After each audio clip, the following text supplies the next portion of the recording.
J'ai ici le poème qu'Abu Talib, l'oncle du prophète Mohammed sallallahu alayhi wa sallam, a écrit à propos de l'islam. Mais avant de vous le lire, on va lire le commentaire et y répondre. Cette personne a écrit un commentaire super intéressant. Il parle du fait de refuser la conversion alors qu'Allah a donné des signes, et des signes très clairs. Je vais vous lire le commentaire. Je connais un converti qui avait une mère chrétienne qui avait dit à son fils qu'elle croirait en Allah le jour où son collier portant la croix tombera de son cou. À peine qu'elle termina sa phrase, son collier tomba subitement par terre alors qu'elle n'a jamais ôté son collier.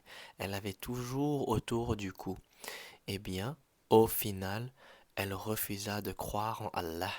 C'est pourtant un signe évident qu'elle-même demanda. Cette manière de réagir, de refuser la vérité après avoir reçu des signes évidents, des signes clairs, c'est quelque chose d'assez commun. C'est pour ça qu'on dit que ce n'est pas les yeux qui sont aveugles, mais le cœur qui est aveugle. Lorsqu'on refuse de voir des signes si clairs, si évidents, en plus qu'on a demandé. Même si on reconnaît la vérité, ça peut arriver qu'on n'arrivera pas à franchir le pas de se convertir. Ça peut être par attachement à nos anciennes croyances, par peur du regard des autres, par pression sociale, mais également par orgueil.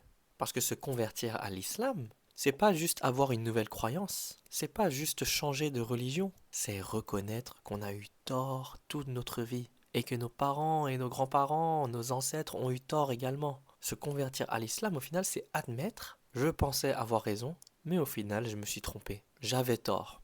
Je dois tout réapprendre, avec humilité, avec sincérité, et pas avec orgueil. Et ça demande un courage immense. Et d'ailleurs, qui était très proche du prophète Mohammed sallallahu alayhi wa sallam à l'époque? Il y avait l'oncle du prophète sallallahu alayhi wa sallam, Abu Talib. En réalité, il savait que son neveu disait vrai. Il savait que l'islam était la vérité. Abu Talib a aimé Muhammad sallallahu alayhi wa sallam profondément. Il l'a protégé et l'a soutenu comme un père. Après la mort de son grand-père, Abd al-Muttalib, c'est l'oncle du prophète Muhammad sallallahu alayhi wa sallam, Abu Talib, qui l'a pris en charge alors qu'il n'était qu'un enfant. Et alors, comment quelqu'un qui aime son neveu, qui est le prophète Muhammad sallallahu alayhi wa sallam, qui l'a protégé, qui l'a défendu, et qui savait même que Mohammed sallallahu alayhi wa sallam parlait vrai. Comment est-ce qu'une personne comme ça refuse l'islam? On peut comprendre Abu Talib en lisant son poème. Voici une traduction française. J'ai su que la religion de Mohammed était sur la terre l'une des meilleures religions.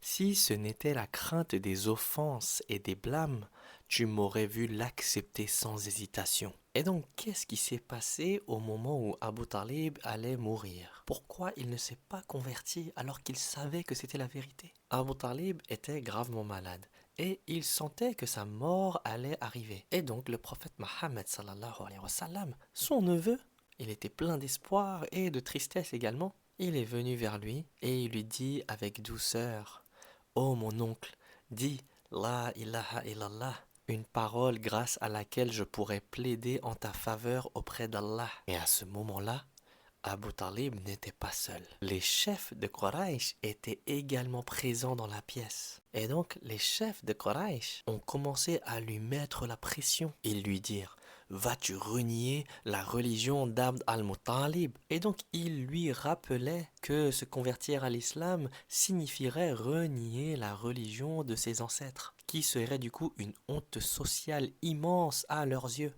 Et au final, Abu Talib a quand même choisi de répondre: je suis sur la religion d'Abd al-Muttalib, la religion de ses ancêtres. Et c'est ainsi qu'il mourut mécréant, sans avoir prononcé sa shahada. Au final, Abu Talib a eu plus peur de se faire juger par des humains plutôt que de se faire juger par Dieu, par Allah, son créateur. C'est pour ça qu'on ne doit pas avoir peur du jugement des hommes. Le jugement des êtres humains n'est même pas juste.